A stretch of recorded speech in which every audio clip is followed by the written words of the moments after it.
क्या आपने कभी सोचा है कि एक साधारण लड़का जो अपने कमरे में बैठकर कोड लिखता था, एक दिन पूरी दुनिया की सबसे ताकतवर टेक कंपनी खड़ी कर देगा। ये कहानी है एक ऐसे इंसान की जिसने इंटरनेट की दुनिया बदल दी, मार्क ज़करबर्ग। लेकिन क्या आपने सोचा है कि फेसबुक की शुरुआत कैसे हुई? क्या ये बस एक तुक्का था या इसके पीछे एक मास्टर प्लान छिपा था? आज हम मार्क ज़करबर्ग की जिंदगी के अनसुने पहलुओं को जानेंगे जो शायद ही किसी को पता हों। बचपन से ही एक जीनियस। मार्क एलियट ज़करबर्ग का जन्म 14 मई 1984 को हुआ था, न्यूयॉर्क के एक साधारण से परिवार में। उनके पिता एडवर्ड ज़करबर्ग एक डेंटिस्ट थे और मां करे ज़करबर्ग एक साइकोलॉजिस्ट।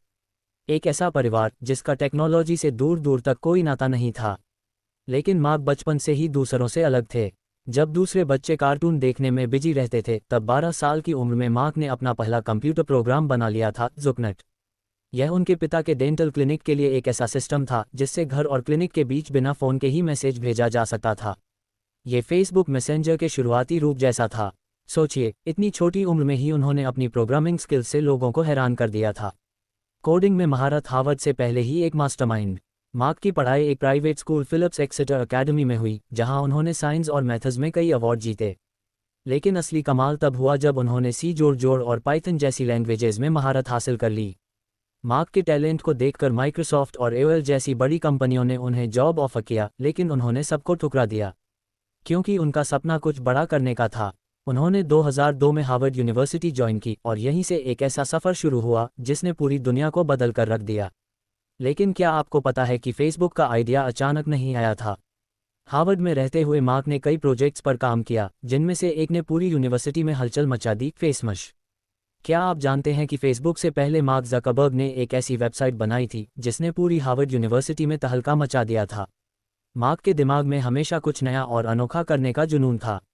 2003 में जब वह हार्वर्ड यूनिवर्सिटी में सेकंड ईयर में थे, तो उन्होंने फेसमश नाम की एक वेबसाइट बनाई। लेकिन ये कोई आम वेबसाइट नहीं थी, यह एक ऐसा प्लेटफॉर्म था जिसने उन्हें कॉलेज में रातों रात कुख्यात कर दिया। फेसमश, जिसने मचा दी सनसनी। फेसमश एक साधारण लेकिन विवादास्पद वेबसाइट थी। ये हार्वर्ड के स्टूडेंट्स की तस्वीरें दिखाती थी और यूजर्स को उनमें से हॉट और नॉट चुनने का ऑप्शन देती थी। मार्क ने यह वेबसाइट महज कुछ घंटों में कोड करके तैयार कर दी और ये तुरंत ही वायरल हो गई। लेकिन यहाँ एक ट्विस्ट आया। मार्क ने ये तस्वीरें बिना किसी की अनुमति के हार्वर्ड के डेटाबेस से चुराई थीं। जब स्टूडेंट्स और यूनिवर्सिटी को इस बारे में पता चला, तो कॉलेज प्रशासन ने तुरंत ही फेसमश को बंद करवा दिया और मार्क पर डेटा चोरी और प्राइवेसी वायलेशन के आरोप लग गए।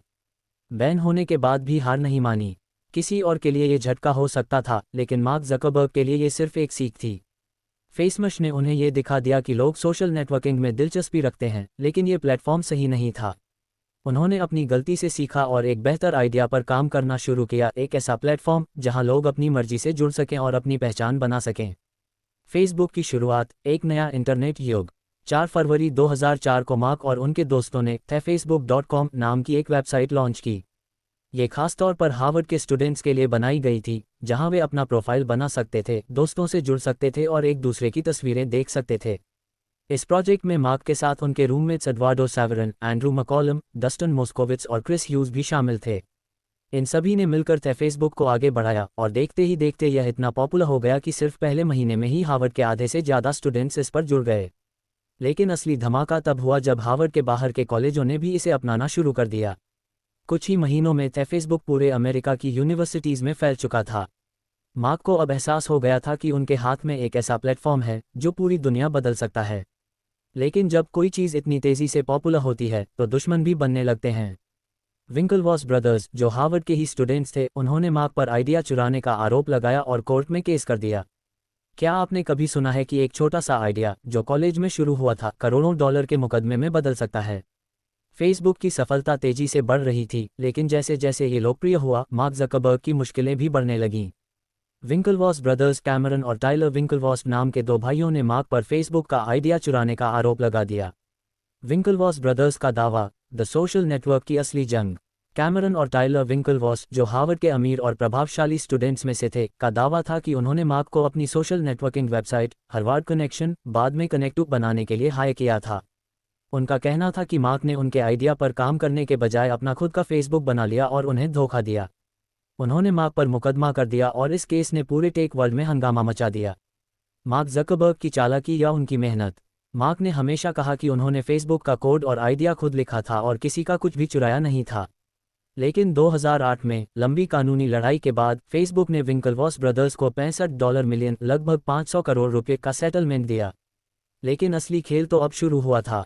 फेसबुक सिर्फ स्टूडेंट्स के लिए ही नहीं बल्कि पूरी दुनिया के लिए खुल चुका था। मार्क ने फेसबुक से हटा दिया और इसे facebook.com नाम से एक ग्लोबल ब्रांड बना दिया। मार्क को अब एहसास हो गया था कि अगर फेसबुक को बड़ा बनाना है तो इसे सिर्फ एक यूनिवर्सिटी प्लेटफॉर्म तक सीमित नहीं रखा जा सकता। उन्होंने फेसबुक को सिलिकॉन वैली में ले जाने का फैसला किया और हार्वर्ड छोड़ दिया। एडवार्डो सैवरन से लड़ाई, दोस्ती टूटी, मुकदमा शुरू। फेसबुक की शुरुआत में मार्क के सबसे करीबी दोस्त एडवार्डो सैवरन थे, जिन्होंने कंपनी के लिए शुरुआती इन्वेस्टमेंट किया था। लेकिन जैसे जैसे फेसबुक का बिजनेस बढ़ता गया, मार्क और एडवार्डो के बीच मतभेद होने लगे। मार्क ने धीरे धीरे एडवार्डो का कंट्रोल कम करना शुरू कर दिया और एक दिन अचानक एडवार्डो का नाम फेसबुक की फाउंडर लिस्ट से हटा दिया। यह एडवार्डो के लिए एक बड़ा झटका था और उन्होंने मार्क पर मुकदमा ठोक दिया।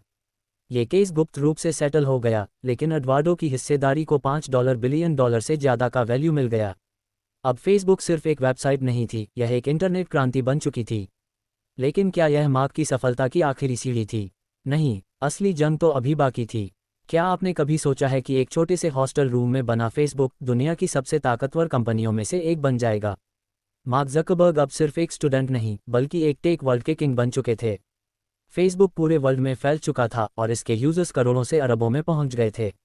लेकिन सफलता के साथ साथ विवाद भी आते हैं। फेसबुक का ग्लोबल डोमिनेशन। फेसबुक सिर्फ एक सोशल नेटवर्किंग साइट नहीं रहा। मार्क ने इसे और बड़ा बनाने के लिए इंस्टाग्राम $1 बिलियन और व्हाट्सएप $19 बिलियन जैसी कंपनियों को खरीद लिया। ये कदम इतना बड़ा था कि अब पूरी दुनिया का सोशल मीडिया एक ही इंसान के कंट्रोल में था, मार्क ज़करबर्ग। मार्क ने अपने प्लेटफॉर्म पर नए फीचर्स लाने शुरू किए। फेसबुक एड्स, जिससे बिजनेस और ब्रांड्स को करोड़ों कस्टमर तक पहुंचने का मौका मिला। लाइक और शेयर बटन, जिससे कंटेंट वायरल होने लगा। AI एल्गोरिदम्स, जो यूजर्स को उनकी पसंद का कंटेंट दिखाने लगे।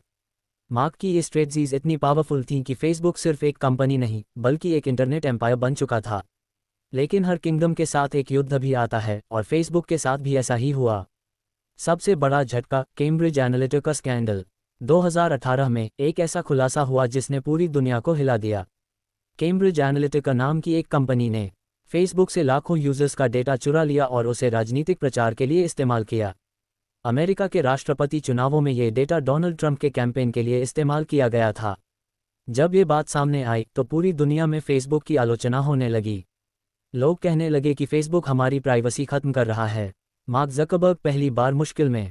मार्क को अमेरिकी संसद के सामने पेश होना पड़ा, जहां उनसे सख्त सवाल पूछे गए। क्या फेसबुक हमारे डेटा को बेचता है?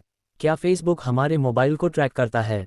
क्या फेसबुक लोकतंत्र के लिए खतरा बन चुका है?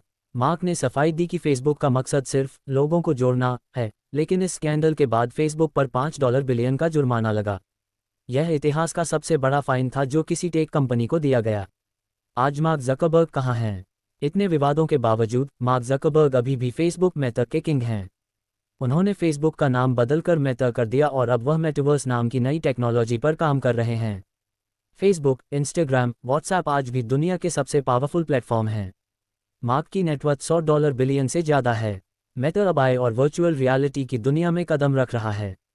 मार्क ज़करबर्ग की कहानी से क्या सीख मिलती है? 1. हमेशा अपने आइडिया पर भरोसा रखो। 2. जब दुनिया तुम्हें रोकने की कोशिश करे तब भी आगे बढ़ो। 3. टेक्नोलॉजी ही आने वाले समय की सबसे बड़ी ताकत होगी। मार्क ज़करबर्ग ने अपनी काबिलियत से दुनिया बदल दी। उनके फैसले सही हो या गलत, लेकिन एक बात तय है, उन्होंने सोशल मीडिया को एक नया रूप दे दिया। अगर आपको ये कहानी पसंद आए तो वीडियो को लाइक, शेयर और सब्सक्राइब जरूर करें।